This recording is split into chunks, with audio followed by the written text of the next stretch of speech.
सबसे पहले मैं आपको बता देता हूँ कि ये जो वीडियो है वो बहुपद का भाग सिखाने के ऊपर पूरे यूट्यूब पर सबसे सिंपल वीडियो है। अगर आप मैथ में कमज़ोर हैं और आपको ये टॉपिक समझ नहीं आता तो आप ये वीडियो पूरे देखिएगा और ध्यान से देखिएगा। मैं आपको बहुत ही सरल तरीके से बहुपद का भाग सिखा दूंगा। अगर आप ये वीडियो पूरा नहीं देखेंगे तो आप पूरा कॉन्सेप्ट नहीं सीख पाएंगे और जब भी आप बहुपद का भाग करेंगे तो आपसे कुछ ना कुछ गलती ज़रूर होगा। अगर इतना कहने के बाद भी आप पूरा वीडियो नहीं देखना चाहते हैं तो आपसे रिक्वेस्ट है कि आप अभी इस वीडियो को छोड़ दीजिए। जो लोग सच में बहुपद का भाग सीखना चाहते हैं केवल वही लोग इस वीडियो को पूरा देखेंगे। तो चलिए वीडियो शुरू करते हैं। तो देखिए आपको ऐसे ही दो बहुपद दिया जाएगा। जैसे यहाँ पे बहुपद दिया गया है तो आपको इस बहुपद को इस बहुपद से भाग देना है। ठीक है, तो हम लोग क्या करेंगे, ये जो छोटा बहुपद है इसको यहाँ पे लिखेंगे, इसको यहाँ पे बीच में लिखेंगे। अब इसके बाद हम लोग इसका भाग करेंगे। तो देखिए अगर मैं इसका भाग डायरेक्ट बताने लग जाऊं तो आप लोगों में से अधिकतर को समझ नहीं आएगा क्योंकि बेसिक रूल नहीं पता है। तो सबसे पहले हम लोग इसका बेसिक रूल समझेंगे। तो देखिए जो मैं रूल बताने जा रहा हूँ अगर आपको वो नहीं पता तो आप इसका भाग कभी भी नहीं कर पाएंगे। ठीक है ना, लेकिन जिसको वो रूल पता चल जाएगा तो कन्फर्म है कि वो भाग कर ले जाएगा। ठीक है ना, बहुत आसान है। तो चलिए सबसे पहले हम लोग रूल समझ लेते हैं। तो यहाँ पे देखिए 5 पर 2 घात अगर लिखा रहेगा तो इसका मतलब होता है कि 5 का 2 बार गुणा। 5 पे 3 घात लिखा है तो इसका मतलब होगा 5 का 3 बार गुणा। यानी कि जब भी हम लोग सवाल लगाएंगे तो अगर 5 पे 2 घात लिखा है तो हम लोग 5 का 2 बार गुणा करके लिख सकते हैं। 5 पर 3 घात लिखा है तो हम लोग 5 का 3 बार गुणा करके लिख सकते हैं। ठीक है, इसी तरह मान लेते हैं 4 पर 3 घात है तो 4 का 3 बार गुणा करके हम लोग लिख सकते हैं। इसका उल्टा भी सही है, यानी कि अगर 5 का 2 बार गुणा है तो हम लोग इसको 5 पर 2 घात लिख सकते हैं। 4 का 3 बार गुणा हुआ है तो हम लोग उसको 4 पर 3 घात ऐसे लिख सकते हैं। ठीक है ना, अब आगे बढ़ते हैं। अब x वाले के लिए बिल्कुल वही रूल है। अगर x पर 2 घात है तो हम लोग इसको लिख सकते हैं x का 2 बार गुणा। अगर x पर 3 घात है तो इसका मतलब होगा x का 3 बार गुणा। यानी कि x पर 3 घात है तो हम लोग उसको इतना लिख सकते हैं। और एक चीज़ और समझ लीजिए, अगर x पर 2 घात है तो इसको हम लोग x स्क्वायर पढ़ते हैं और x पर 3 घात है तो इसको x क्यूब पढ़ते हैं। ठीक ना, यानी कि जब भी मैं x स्क्वायर बोलूँगा तो आप समझिएगा x पर 2 घात, जब भी मैं x क्यूब बोलूँगा तो आप समझिएगा x पर 3 घात। x पर 4 घात है तो हम लोग x का 4 बार गुणा करके लिख सकते हैं। इसका उल्टा भी सही है। अगर x का 2 बार गुणा हुआ है तो हम लोग x पर 2 घात लिख सकते हैं। x का 3 बार गुणा हुआ है तो x पर 3 घात लिख सकते हैं। x का 4 बार गुणा हुआ है तो हम लोग इतना लिख सकते हैं। ठीक ना, अब इस रूल को समझने से पहले आप लोग मेरी बात को ध्यान से समझिएगा कि जब भी कोई संख्या हो और उस संख्या के तुरंत बाद x आ जाए और दोनों के बीच में कोई चिन्ह ना रहे तो हमेशा उनके बीच में गुणा का चिन्ह होता है। ठीक ना, जैसे एक बार मेरी बातों को फिर से सुन लीजिए। जब भी कोई संख्या आए और उसके बाद x आ जाए और उन दोनों के बीच में कोई भी चिन्ह अगर ना रहे तो हमेशा गुणा का चिन्ह होता है। जैसे यहाँ पे देखिए, यहाँ पे 3 संख्या है और उसके बाद x आया है और दोनों के बीच में ना तो प्लस का चिन्ह है, ना तो माइनस का, ना तो गुणा, ना तो भाग, कोई चिन्ह नहीं है तो हमेशा गुणा का चिन्ह होगा। मतलब 3x को हम 3 गुणा x लिखेंगे। और देखिए यहाँ पे -2 संख्या है और x आ गया है, बीच में कोई चिन्ह नहीं तो गुणा का चिन्ह होगा, यानी -2x को इतना लिख सकते हैं। ठीक है, अब इसको देख लेते हैं। तो देखिए -4 संख्या हो गया और उसके बाद यहाँ पे देखिए x आया है। अब घात कुछ भी हो सकता है लेकिन संख्या के बाद x तो आया है ना और बीच में कोई चिन्ह नहीं है तो गुणा का चिन्ह होगा। तो इसको हम लोग इतना लिख सकते हैं, -4 गुणा x स्क्वायर। अब देखिए x पर 2 घात लिखा है तो हम लोग x का 2 बार गुणा करके लिख सकते हैं। इसका मतलब क्या हुआ कि अगर -4 x स्क्वायर आ गया है तो इसको हम इतना डायरेक्ट लिख सकते हैं। ठीक ना, ठीक है, अगर 2x पर क्यूब है तो इसको लिख सकते हैं। देखिए बीच में गुणा का चिन्ह हो जाएगा क्योंकि कोई भी चिन्ह नहीं है तो 2 गुणा एक्स क्यूब हो जाएगा। इसको हम इतना लिख सकते हैं, 2 गुणा एक्स का 3 बार गुणा। यानी कि जब भी हम लोग सवाल लगाएंगे अगर इतना आ गया है तो हम लोग चाहें तो इसको इतना लिख सकते हैं डायरेक्ट। ठीक है, अब हम लोग चिन्हों का नियम समझ लेते हैं। तो देखिए जब भी प्लस प्लस चिन्ह का गुणा करेंगे तो प्लस आता है, प्लस का चिन्ह आएगा। जब भी माइनस माइनस का गुणा करेंगे तो प्लस का चिन्ह आता है, प्लस माइनस का गुणा करेंगे माइनस आता है और माइनस प्लस का गुणा करेंगे तो माइनस आता है। ठीक है, अब देखिए मान लीजिए आपको x का x क्यूब में गुणा करना है तो कितना आएगा। तो देखिए x को वैसे ही लिखेंगे और गुणा वैसे लिखेंगे। x पर 3 घात तो लिख सकते हैं x गुणा x। अब देखिए यहाँ पे x का 4 बार गुणा है तो इसको x पर 4 घात लिख सकते हैं ना। मतलब क्या हुआ कि अगर इन दोनों का गुणा करेंगे तो डायरेक्ट हम x पर 4 घात लिख सकते हैं। मतलब इन दोनों का गुणा करके इतना लिख सकते हैं। उसी तरह से x और x पर 2 घात है तो इसका गुणा करेंगे तो x पर 3 घात आएगा। चलिए अब हम लोग यहाँ पे इसको समझ लेते हैं। तो देखिए अगर आपको प्लस 2x का गुणा करना हो माइनस 4x³ में तो क्या आएगा। तो देखिए तो सबसे पहले हम लोग चिन्हों का गुणा करते हैं, फिर संख्याओं का गुणा करते हैं, फिर x का गुणा करते हैं। तो देखिए प्लस माइनस का गुणा करेंगे तो माइनस आएगा, और उसके बाद संख्या का गुणा करते हैं तो 2 और 4 का गुणा करेंगे 8 आ जाएगा। x और x³ का गुणा करेंगे तो x पर 4 घात, मतलब इन दोनों का गुणा करेंगे तो डायरेक्ट इतना हम लोग लिख सकते हैं, ठीक है ना। अब यहाँ पे देखिए 2 और संख्या x आ गया तो इनके बीच में गुणा होगा, यहाँ पर भी गुणा होगा, तो सभी का गुणा इसीलिए तो हम लोग गुणा कर रहे हैं, ठीक ना। अब देखिए अगर हम लोग इन दोनों का गुणा करेंगे तो क्या आएगा। तो सबसे पहले चिन्हों का गुणा करेंगे तो माइनस माइनस का गुणा करेंगे तो प्लस आ जाएगा, फिर संख्या का गुणा करिए तो यहाँ पे संख्या नहीं यहाँ पे तो केवल 2 ही लिख लीजिए। x और x² का गुणा करेंगे तो x³ आ जाएगा, ठीक है। अब इन दोनों का गुणा कर लेते हैं तो देखिए चिन्हों का गुणा करेंगे तो केवल एक ही चिन्ह है तो माइनस लिख लीजिए। अब संख्याओं का गुणा करेंगे तो केवल एक ही संख्या है तो 3 लिख लीजिए। अब x² का गुणा करेंगे तो x³ आ गया, ठीक ना, यानी इन दोनों का गुणा करके इतना आ जाएगा। अब यहाँ पे इन दोनों का गुणा कर लेते हैं तो x और 4x² का गुणा करेंगे तो सबसे पहले चिन्हों का गुणा करेंगे, चिन्ह नहीं है, फिर संख्याओं का गुणा करेंगे तो संख्या नहीं है तो केवल 4 आ जाएगा। अब x² का गुणा करेंगे तो x³ आ गया, तो हम लोग x और 4x² का गुणा करेंगे तो 4x³ आ जाएगा। अब इन दोनों का गुणा कर लेते हैं तो इन दोनों का गुणा करेंगे तो देखिए माइनस हो जाएगा, 2 हो जाएगा और x³ हो जाएगा। इन दोनों का गुणा करेंगे तो सबसे पहले चिन्हों का गुणा करेंगे तो माइनस माइनस प्लस हो गया, फिर 2 3 6x² आ जाएगा, ठीक है ना। तो आई होप आपको समझ आ गया होगा। अब हम लोग यहाँ पे एक चीज़ और समझ लेते हैं, तो देखिए इसको थोड़ा ध्यान से समझिएगा, ठीक ना।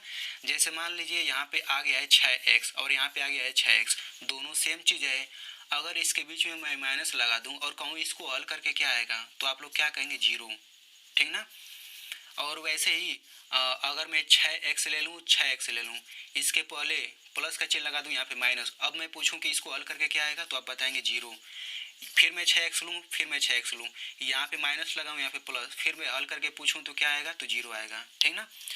अब इसी तरह से हम लोग यहाँ पे देख लेते हैं, मान लीजिए कि x पर 4 घात आ गया और x पर 4 घात बीच में माइनस है तो क्या आ जाएगा 0 आ जाएगा।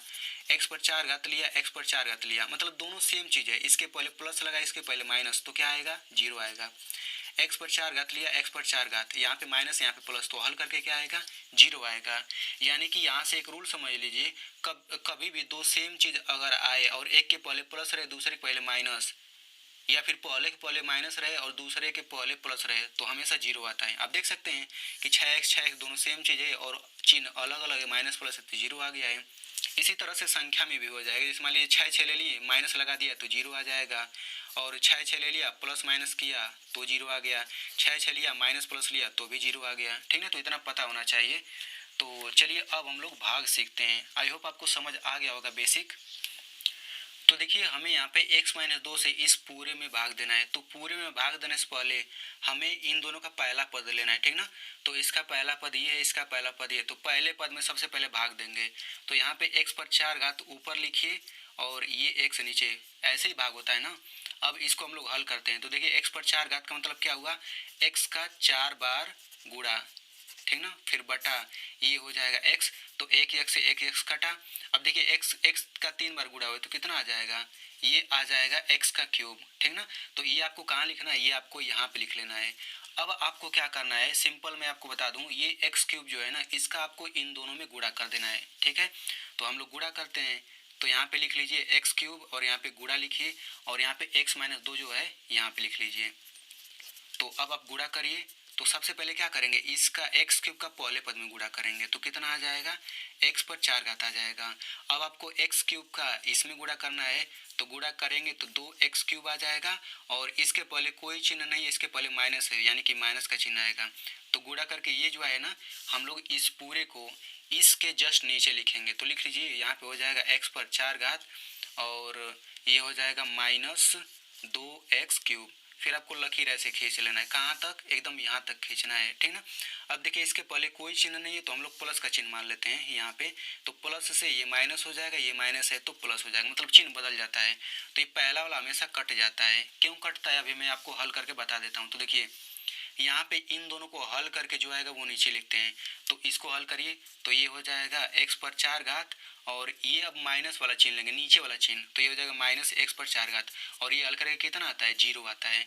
तो हम लोग जब जीरो आता है ना, जीरो का मतलब कुछ नहीं, तो हम लोग यहाँ पे कुछ नहीं लिखते हैं, या फिर कभी कभी ऐसे हम लोग ऐसे इसको काट भी देते हैं। लेकिन आप लोग ऐसे छोड़ दीजिए, कुछ मत करिए इसको, ना तो काटिए ना इसके नीचे कुछ लिखिए, ये हमेशा समझिए गायब हो जाता है। तो अब क्या करेंगे, अब इसको हल करके इसके नीचे लिखेंगे। तो इसको हल करिए तो -5x³ है ना, पूरा चिन्ह सहित लीजिएगा आप लोग। तो -5x³ हो गया, ये कितना हो जाएगा +2x³। तो ये हो जाएगा +2x³। तो इसको हल करिए तो क्या आएगा, तो देखिए इसको हल करना आपको आना चाहिए। तो देखिए x³ तो यहाँ पे x³ लिख लीजिए। अब देखिए इसके पहले -5 है, इसके पहले +2 है, तो ये हल करके क्या आता है, ये हल करने पर आएगा आपका -3। अभी मैं बता देता हूँ कैसे आता है। तो यहाँ पे एक रूल समझ लीजिए, आपको समझ आ जाएगा। माइनस प्लस रहेगा तो क्या करते हैं, घटाते हैं, ठीक ना। थोड़ा सा समझ लीजिए, देखिए अगर यहाँ पे इसको हल करना रहे तो माइनस प्लस का चिन्ह रहेगा तो क्या करते हैं, घटाते हैं। तो घटाने के लिए बड़ी में से छोटी घटाइए, तो 8 में से 2 घटाएंगे 6 आ गया। अब बड़ी संख्या 8 है और 8 के पहले माइनस है तो माइनस का चिन्ह लगा देंगे, यानी कि इसको हल करके -6 आ जाएगा, ठीक ना। तो उसी तरह से इसको हल करिए, तो माइनस प्लस है तो घटाएंगे, तो 5 में से 2 घटा 3 आ जाएगा। 5 बड़ा है, 5 के पहले माइनस है तो माइनस लिख देंगे, तो -3 इसके नीचे लिखिए। मतलब क्या कि इन दोनों को हल करके -3x³ आएगा, ठीक ना। तो ये कहाँ पे लिखना है, चूंकि इसको हल करके आ रहे हैं तो इसके नीचे लिखेंगे -3x³। अब उसके बाद क्या करेंगे, ये आगे का सब उतार लीजिए, तो ये हो जाएगा +7x² -8x +12, ठीक ना।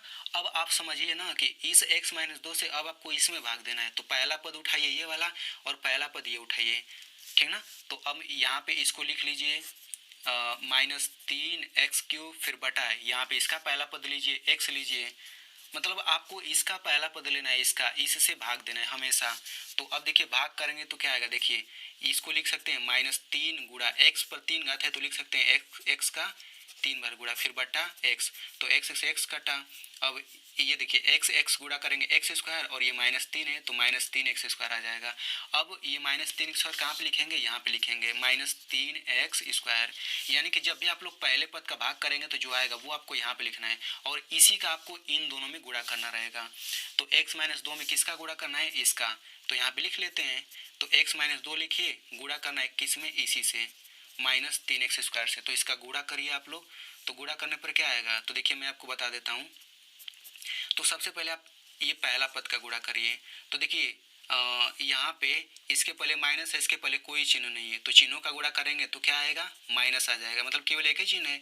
अब संख्याओं का गुणा करें तो केवल एक ही संख्या है तो 3 लिखिए। अब x और x² का गुणा करेंगे x³ आएगा, मतलब इन दोनों का गुणा करके इतना आ जाएगा, ठीक है। अब इन दोनों का गुणा करते हैं तो माइनस माइनस का गुणा करेंगे प्लस, और 2 का 3 में गुणा करेंगे 6, और ये x² है तो x² आ गया, यानी इन दोनों का गुणा करके ये आ गया। तो ये कहाँ लिखना है, एकदम जस्ट इसी के नीचे, ये आपको पता है ना, तो लिख लेते हैं। देखिए यहाँ पे इसी को नीचे लिखना है, तो ये हो जाएगा -3x³ और प्लस ये हो जाएगा 6x², ठीक है ना। अब पूरा लकीर कहाँ तक खींचिए, पूरा एकदम इसके नीचे तक। ये माइनस है तो प्लस हो जाएगा, प्लस है तो माइनस हो जाएगा, तो ये पहला वाला हमेशा जीरो आ जाएगा। इसको हल करके आप लोग देख लीजिए, जीरो आएगा। तो पहला छोड़ दीजिए, दूसरे वाले को हल करिए। तो दूसरा वाला क्या है, ये हो जाएगा +7x², और ये देखिए माइनस वाला चिन्ह लेंगे, नीचे वाला चिन्ह लिया जाएगा, तो -6x², ठीक है ना। इसको हल करके देखिए क्या आता है, तो देखिए x² है तो यहाँ पे आप x² लिख लीजिए। अब यहाँ पे +7 है, यहाँ पर -6 है, तो ये हल करना आना चाहिए। तो देखिए जब प्लस माइनस का चिन्ह रहेगा तो क्या करते हैं, तो देखिए प्लस माइनस का चिन्ह रहेगा तो हम लोग घटाते हैं, तो आप घटा लीजिए। तो 7 में से 6 घटेगा 1 आ गया, और बड़ा संख्या 7 है तो इसके पहले प्लस है तो हम प्लस लगाएंगे, यानी कि इसको हल करके क्या आ जाएगा +1x²। इसको हल करके +1x² आ जाएगा, तो ये कहाँ लिखना है, इसके नीचे, तो +1x²। अब आगे का पूरा उतार लीजिए, -8x हो गया +12 हो गया, ठीक ना। फिर आपको क्या करना है, अब समझिए कि x-2 से इसमें भाग देना है, तो पहला पद फिर उठाइए, एकदम सब वैसे ही करते चले जाना है भाई। तो ये हो जाएगा +1x², और किससे भाग देना है, x से भाग देना है ना, तो यहाँ पे बटा x लिखिए। तो अब क्या करेंगे, ये +1 हो गया, फिर गुणा x का 2 बार गुणा करके लिख देते हैं, फिर बटा x, तो कट गया, कितना आ जाएगा +1x। तो जब भी पहला पद का भाग करेंगे तो ये कहाँ लिखना है, ये यहाँ पे लिखना है, ठीक ना, +1x। अब +1x का इसमें गुणा कर देना है, तो ठीक है। तो ये हो जाएगा +1x, और गुणा किस में गुणा करना है, x-2 में, तो गुणा करके क्या आ जाएगा, तो आप गुणा करेंगे तो देखिए क्या आएगा, यहाँ पे सबसे पहले इन दोनों का गुणा करेंगे तो क्या आ जाएगा प्लस 1x², और इसका इसमें गुणा करेंगे तो क्या आ जाएगा -2x आ जाएगा। तो ये कहाँ लिखना है, एकदम इसी के नीचे लिख देना है, तो लिख देते हैं। तो यहाँ पे ये हो जाएगा प्लस 1x² और -2x, तो ये हो जाएगा -2x। फिर लाइन खींचिए एकदम इसके नीचे तक, तो ये माइनस ये प्लस हो गया, ठीक ना। तो पहला वाला जीरो आ जाएगा, हमेशा पहला वाला हमेशा ऐसे ही छोड़ देते हैं, ये जीरो ही आता है पहला वाला। अब इसको हल करते हैं तो देखिए क्या है, -8x और ये है +2x, ठीक ना। तो ये हल करेंगे तो क्या आएगा, तो x है तो x लिख लीजिए, और -8 + 2, -8 + 2। तो देखिए माइनस प्लस रहता है तो घटाते हैं, तो 8 में से 2 घटेगा 6 आ गया, और 8 बड़ा है तो माइनस का चिन्ह लगाएंगे, मतलब कि -6x। इन दोनों को हल करके -6x आ गया, तो ये हो जाएगा -6x। तो देखिए इस तरह का सवाल आपको किसी भी कीमत पे आना ही चाहिए, नहीं आएगा तो आपको सवाल समझ में नहीं आएगा, ठीक ना। तो अगर आपको समझ आ गया इस तरह का हल करना तब तो अच्छी बात है, अगर नहीं आया है तो इस पर मैंने एक डेडिकेटेड वीडियो बनाया डिटेल में, तो उसका लिंक मैं यहाँ पे ऊपर दे दूंगा या फिर वीडियो के डिस्क्रिप्शन में दे दूंगा। तो आपको समझ नहीं आया तो देख लीजिएगा उसे। तो -6x लिख लिए, फिर अगला पद उतारिए ये। अब आपको x - 2 से अब आपको इसी में भाग देना है, तो फिर पहला पद उठाइए भाई, एकदम सब कुछ वैसे ही है। -6x लीजिए, फिर बटा ये x, तो -6x का मतलब हो गया -6 गुणा x बटे x। तो x से x कटा कितना आ जाएगा -6, तो ये कहाँ लिखना है, पहला पद का भाग दिए तो ये यहाँ पे लिखेंगे ना, -6 यहाँ पे लिखिए, ठीक ना। फिर -6 का गुणा करना है किस में, x - 2 में, यानी कि इसमें। तो गुणा करेंगे तो क्या आएगा, यहाँ पे गुणा कर लेते हैं, तो -6x और +12, तो इसके नीचे लिखिए -6x और ये +12, चिन्ह बदल दीजिए, तो ये माइनस है तो प्लस हो जाएगा, प्लस है तो माइनस। ये पहला वाला जीरो आ जाएगा, दूसरा वाला भी जीरो आ जाएगा। देखिए दूसरा वाला क्या है, दूसरा वाला ये +12 और ये -12, तो देख सकते हैं दोनों सेम चीज़ है, प्लस माइनस है तो जीरो आ जाएगा, यानी कि ये भी जीरो ये भी जीरो, तो हम केवल एक जीरो लिख लेते हैं। तो यहाँ पे अंत में या तो जीरो आ जाए तब भाग खत्म हो जाता है, या फिर सिंपल सा तरीका है कि अगर यहाँ पे दो पद है तो यहाँ पे दो पद अगर है ना, तो और नीचे यहाँ पे अगर कोई एक पद आ जाता है तब भी समझिए कि भाग खत्म हो गया है। जैसे यहाँ पे आप इसको समझ लीजिए, यहाँ पे देखिए x - 1 से भाग दिया गया है इसमें, तो यहाँ पे दो पद है और यहाँ पे एक पद आ गया है, तो समझिए कि भाग खत्म हो गया, अब आपको नहीं देना है। उसी तरह से देखिए यहाँ पे दो पद है, तो भाग करने पर यहाँ पे एक पद आ गया, एक संख्या आ गया, तो भाग खत्म हो गया है। इसको मैं इसलिए भी दिखा रहा हूँ क्योंकि भाग करने के ये भी तरीका, देखिए ऐसे भी लाइन खींच के आप भाग दे सकते हैं, दोनों ही तरीके से आप कर सकते हैं। तो आई होप आपको समझ आ गया होगा। अब हम लोग यहाँ पे एक चीज़ और समझ लेते हैं। तो देखिए जब भी हम लोग बहुपद का भाग करेंगे, चाहे संख्याओं का ही भाग करते हैं, अगर बहुपद का भाग करेंगे तो देखिए यहाँ पे कोई बहुपद रहेगा, बीच में बहुपद रहेगा, यहाँ पर भी बहुपद आएगा, नीचे कोई बहुपद मतलब संख्या आएगा चाहे बहुपद आएगा। तो यहाँ पे जो आता है इसको बोलते हैं भाजक बोलते हैं, यानी कि डिवाइजर इंग्लिश में। यहाँ पे बीच वाले को बोलते हैं भाज्य यानी कि डिविडेंड, और यहाँ पे जो रहता है उसको बोलते हैं भागफल यानी कि कोसेंट, और जो नीचे आता है उसको बोलते हैं शेषफल यानी कि रिमाइंडर, ठीक है ना। तो आपको ये पता रहना चाहिए। अब यहाँ पे इसे भी समझ लीजिए, देखिए आपको जब भी बहुपद का भाग आएगा ना, तो आपको ऐसे ही कहेगा कि इस बहुपद को इसी से भाग दीजिए, तो आप हमेशा इसको यहाँ पे लिखेंगे और इस वाले को बीच में, फिर भाग करना शुरू कर देंगे। लेकिन इस तरह डायरेक्ट करेंगे तो गलत हो सकता है। सबसे पहले आपको क्या करना रहेगा, देखिए इसमें सबसे बड़ी घात वालों को पहले लिखना रहता है, ठीक ना, और जो संख्या रहता है उसको अंतिम में लिखना रहता है। तो सबसे बड़ी घात ये है तो इसको सबसे पहले लिखेंगे, और इस वाले को देखिए मतलब सबसे बड़ी घात पहले रहेगा, फिर छोटी घात, फिर छोटी घात, ऐसे करके लिखना रहता है। फिर बाद में x आ जाएगा, और संख्या तो सबसे लास्ट में रहता है, मतलब इसको हम इतना लिखेंगे, और इसमें देखिए x को सबसे पहले करिए, संख्या को लास्ट में करिए, यानी कि सबसे पहले क्रम से कर लेंगे फिर भाग देंगे। तो देखिए x + 1 यहाँ पे लिखेंगे, अब इस नीचे वाले को यहाँ पे लिखेंगे, तब जाके भाग करेंगे, ठीक ना। तो देखिए जो हमने भाग किया है इसमें पहले से एकदम क्रम से दिया है, देखिए 4 घात, 3 घात, 2 घात, यहाँ पे कुछ नहीं है तो 1 घात, फिर संख्या, यहाँ पे भी देख लीजिए, तो हमने डायरेक्ट कर दिया। लेकिन जब नहीं दिया रहता है तो हम लोग उसको क्रम में करके ही हम लोग भाग देंगे, नहीं तो गलत आ जाएगा। तो आई होप आपको समझ आ गया होगा। अब मैं आपको यहाँ पे सवाल दे देता हूँ, तो आप लोग उसे जरूर हल करिएगा। तो यहाँ पे देखिए आपको x - 3 से इस बहुपद में भाग देना है, और आपको भागफल और शेषफल आंसर बताना है कमेंट में। तो देखिए दोस्तों, इतना सरल तरीके से समझाने के लिए वीडियो के पीछे बहुत मेहनत होती है। सच में इस वीडियो को बनाने में बहुत मेहनत लगा है। तो आप लोगों से रिक्वेस्ट है कि केवल एक लाइक कर दीजिए, और इस वीडियो को अपने दोस्त के साथ ज़रूर शेयर करिएगा, क्योंकि आपको समझ आ गया है तो उसे भी समझ आ जाएगा, उसका बहुत फ़ायदा हो जाएगा।